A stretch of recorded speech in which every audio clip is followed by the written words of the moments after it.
కేవలం 7 రోజుల్లో biggest academic comeback ఎలా చేయొచ్చు అనే దాని గురించి మాట్లాడుకుందాం. ఇది తన సంవత్సరం మొత్తం వృధా చేసుకున్న ఒక విద్యార్థి కథ. అతను అసలు సంవత్సరం అంతా చదువుకోలేదు. పరీక్షలు దగ్గర పడుతున్నాయి. అప్పుడు అతని బంధువులు, తల్లిదండ్రులు, స్నేహితులు కూడా నీ వల్ల ఏం కాదని, నీకెప్పటికీ మార్కులు రావని, నీ జీవితం నాశనం అవుతుందని అన్నారు. కానీ ఆ విద్యార్థి కేవలం 7 రోజుల్లో చాలా సరళమైన వ్యూహాన్ని అనుసరించాడు. అతను తన జీవితంలో అతిపెద్ద కంబ్యాక్ ఇచ్చాడు. అతను మంచి మార్కులు పొందినప్పుడు అతన్ని తిట్టిన వాళ్ళంతా పొగిడారు. మనం కూడా జీవితంలోనే అతిపెద్ద పునరాగమనం సాధించాలి. మన పరీక్షలు కూడా దగ్గర పడ్డాయి కదా, మంచి మార్కులు కూడా సాధించాలి. కానీ మనం ఇంకా చదువుకోలేదు. ఒక విద్యార్థి తన మార్కులు పెంచుకోవాలంటే అనుసరించాల్సిన రహస్య దశలేంటి? ఇవన్నీ నేను నిజంగా చెప్తున్నానా, లేదంటే ఇది సాధ్యమేనా అంటే ఇది నిజంగా సాధ్యం. నేను మీకు చిన్న చిన్న దశల గురించి చెప్తాను. చాలా సింపుల్గా ఉండే ఈ 7 స్టెప్స్ సాయంతో మీరు సులభంగా మీ కంబ్యాక్ ఇవ్వడానికి వీలు పడుతుంది. ఇక ముందుగా 7వ దశ ప్రక్రియను నేను మీకు చెప్పబోతున్నాను. జాగ్రత్తగా వినండి. నోట్బుక్ మరియు పెన్తో కూర్చోండి, ఎందుకంటే వీడియో చాలా ముఖ్యమైంది. మొదటి అడుగు మంచి లక్ష్యాలు, అంటే అచీవబుల్ గోల్స్. లక్ష్యం అంటే కలలు అని కొందరు అనుకుంటారు, కానీ లక్ష్యం అంటే కల కాదు. కలలు మరియు లక్ష్యాల మధ్య చాలా తేడా ఉంది. మీరు మీ కలను ఒక చోట రాసుకున్నప్పుడు అది ఒక లక్ష్యంగా ఏర్పడుతుంది. ఇప్పుడు మీకు ఉన్న లక్ష్యం మంచి మార్కులు సాధించడమే అని ఆలోచిస్తూ ఉండాలి. పరీక్షలో ఉత్తీర్ణత సాధించడం లక్ష్యం కాదు. లక్ష్యం ఆ పరీక్షలో ఎలా ఉత్తీర్ణత సాధించాలి, అదే మీ లక్ష్యం. మీ పరీక్ష ఒక నెలలోపు ఉంది అనుకోండి. ఈ నెల సమయంలో నేను 10 నుంచి 15 అధ్యాయాలు పూర్తి చేయాలి. ఇది మీ లక్ష్యం అని ఒక చోట రాసుకోండి. వాస్తవానికి అందరూ ఏం తప్పు చేస్తారంటే లాంగ్ టర్మ్ గోల్స్ వెనక పడుతూ ఉంటారు. అలా కాకుండా షార్ట్ టర్మ్ గోల్స్ని ఒక చోట రాసుకుని వాటిని పూర్తి చేసుకుంటూ వెళితే ఆటోమేటిక్గా లాంగ్ టర్మ్ గోల్స్ను సాధించవచ్చు. స్వల్పకాలికంగా ఆలోచించండి, అంటే కొంచెం ఆలోచించండి. అది ఎలాగంటే రాబోయే నెలలో మీ లక్ష్యం ఏంటి, మీరు ఏం చదువుకోవాలో మరియు రాబోయే నెలలో ఏం చెయ్యాలో రాయండి. అదే మీ లక్ష్యం. ఇది చాలా ముఖ్యం. మీరు చేయగలిగినంత మాత్రం రాయండి. ఇది మొదటి అడుగు. ఆ విద్యార్థి కూడా అదే చేశాడు. మొదట అతను కూర్చుని నేను ఇవన్నీ చేయాలని రాశాడు, దాన్ని పూర్తి చేశాడు. ఇక ఇప్పుడు అతి ముఖ్యమైన 2వ అడుగు, డిసపియరింగ్. ఈ రోజు నుంచి మీరు మీ అదృష్టం వల్ల ఏం జరగదని నమ్మడం ప్రారంభించాలి. కష్టపడి పనిచేయడం ఒక్కటే అన్నిటికీ సమాధానమని కూడా నమ్మాలి. మీరు ఏం చెయ్యాలో దాన్ని కష్టపడి చెయ్యాలి. ఆ రోజు మీరు నిజంగా గెలుస్తారు. ఎందుకంటే ఈ విశ్వానికి ఒక నియమం ఉంది. ఒక వ్యక్తి ఎంత ఎక్కువ పని చేస్తే విశ్వం అతనికి అంత సపోర్ట్ చేస్తుందట. అంటే యూనివర్సల్ సపోర్ట్. అంటే మీరు కష్టపడి పనిచేస్తే మీరు విశ్వం నుంచి ఎక్కువ అవుట్పుట్ను పొందుతారు. ఈ విషయం గుర్తుంచుకోండి. కాబట్టి డిసపియర్ అయిపోండి. అన్ని విషయాలను వదిలేయండి. ఎవ్వరికీ కనిపించకుండా, ఏ సోషల్ మీడియాకు దొరకకుండా మిమ్మల్ని మీరు దాచుకోండి. అందరి దృష్టిలో మీ పట్ల గౌరవం చాలా పెరుగుతుంది. ఇక తర్వాత 3వ దశ, అదే నెవర్ డిస్కస్. ఉదాహరణకు మీరు ఇప్పటి నుంచి నేను ఉదయాన్నే నిద్రలేవడం ప్రారంభిస్తానని అనుకుంటే మీరు ఆ విషయం ఎవరికైనా చెప్తూ ఉంటే మీరు దాన్ని ఎప్పటికీ సాధించలేరు. ఈ విషయం శాస్త్రీయంగా నిరూపించబడిందని గమనించండి. ఎందుకంటే మనలో డోపమైన్ అనే రసాయనం ఉందని సైన్స్ చెబుతుంది. డోపమైన్ మీకు ఆనందాన్ని అందించే రసాయనం.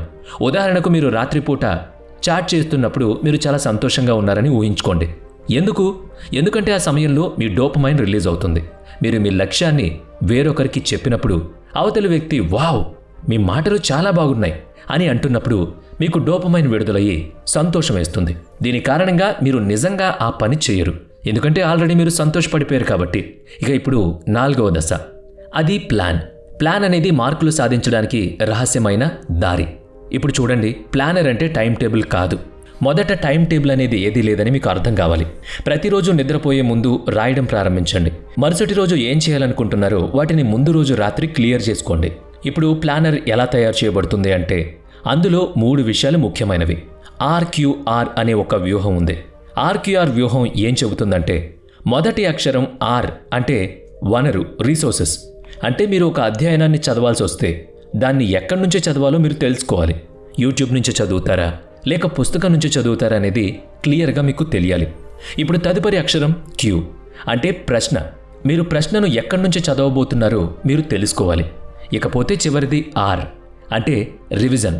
మీరు ఎలా రివిజన్ చేస్తారో, మీరు మీ స్వంత నోట్స్ తయారు చేసుకుంటున్నారా లేదా, మీ స్నేహితుడి నోట్స్ సహాయంతో రివిజన్ చేయబోతున్నారా అని కూడా మీరు తెలుసుకోవాలి.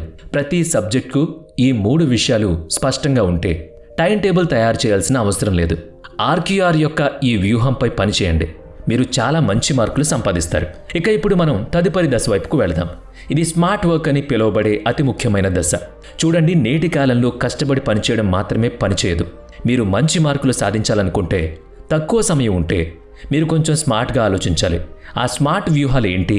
నేను మీకు చెప్పబోతున్నాను. అవి 3 వ్యూహాలు. దాని సహాయంతో ఆ విద్యార్థి కూడా బాగా స్కోర్ చేస్తాడు. మీరు కూడా చేయగలుగుతారు. దానిలో మొదటి వ్యూహం మనం బ్యాక్వర్డ్ వ్యూహం అని పిలుస్తాం.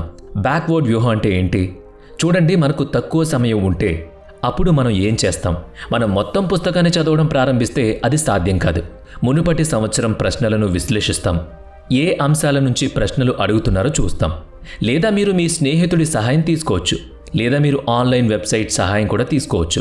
దాని నుంచి మీకు ఏ అంశం ముఖ్యమైనదో తెలుస్తుంది. ఈ అంశాలు ముఖ్యమైనవో మీకు తెలిస్తే వెంటనే మీరు దాని మీద ఫోకస్ చేయగలుగుతారు. సో ఇలా స్మార్ట్ వ్యూహాలు వేసుకుంటూ ముందుకు వెళ్ళగలిగితే మీకు చాలా సమయం సేవ్ అవుతుందన్నమాట. ఇక ఇప్పుడు డోపమైన్ డిటాక్స్ అని పిలువబడే 6వ దశ గురించి మాట్లాడుకుందాం. ఒక పరిశోధన నిర్వహించబడింది.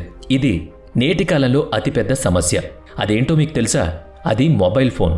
అంటే నేను మీకు ఒక సాధారణ సైన్స్తో వివరించడానికి ప్రయత్నిస్తాను. చదువులో బోరింగా అంటే లేదు, చదువు బోరింగ్ కాదు. కానీ మీరు చదువును బోరింగ్గా ఎందుకు భావిస్తారు? దాని వెనుక సైన్స్ ఉంది. మనం మొబైల్ ఫోన్ ఉపయోగిస్తున్నప్పుడు ఈ సాంకేతికత మీకు డోపమైన్ హిట్ ఇచ్చే విధంగా తయారు చేయబడింది. అంటే నేను మీకు చెప్పిన రసాయన డోపమైన్ విడుదల చేస్తుందన్నమాట. డోపమైన్ విడుదలైనప్పుడు మీరు సంతోషంగా ఉంటారు. టైం తెలీదు. కానీ మీరు చదువుకోవడానికి కూర్చున్నప్పుడు డోపమైన్ విడుదల కావడం లేదు. అంటే ఆ సమయంలో మీరు సంతోషంగా ఉండలేరు. దీని కారణంగా మీరు చదువును బోరింగ్గా భావిస్తున్నారు. చదువు నిజానికి బోరింగ్ కాదు. కానీ మీరు మొబైల్ ఫోన్ను ఎక్కువగా ఉపయోగిస్తున్నందున ఈ రోజుల్లో చదువు బోరింగ్గా అనిపిస్తుంది. దీనికి పరిష్కారం ఏంటి? మీరు మీ మొబైల్ ఫోన్ వాడడాన్ని ఎంత తగ్గించగలిగితే మీకు అంత మంచిది.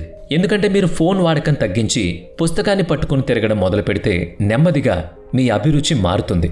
సో ఇక ఇప్పుడు మనం మన చివరి దశ నెంబర్ 7 గురించి తెలుసుకుందాం.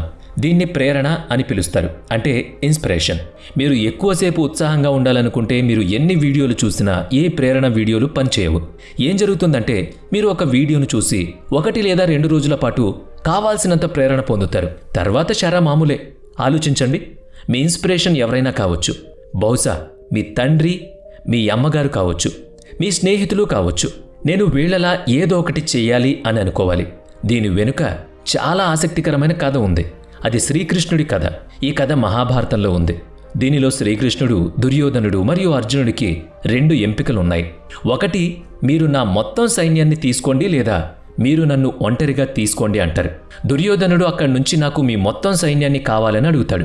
ఆపై శ్రీకృష్ణుడు అర్జునుడి వైపు తిరిగి, దుర్యోధనుడు నా మొత్తం సైన్యాన్ని తీసుకున్నాడు, మరి నువ్వేం చేస్తావంటే, అర్జునుడు, నాకు మీరు మాత్రం చాలు కృష్ణ, మీరు నా ప్రేరణ అని అంటాడు. సో ఇక్కడ ఏమవుతుందంటే శ్రీకృష్ణుడు ఒక్కడే, కానీ ఆయన ప్రేరణ వల్ల అర్జునుడు గెలిచాడు. అర్థమైంది కదా? అందుకే ఈ 7 స్టెప్స్ ఉపయోగించుకుని మీరు కూడా సక్సెస్ అవ్వాలని మేము మనస్ఫూర్తిగా కోరుకుంటున్నాం.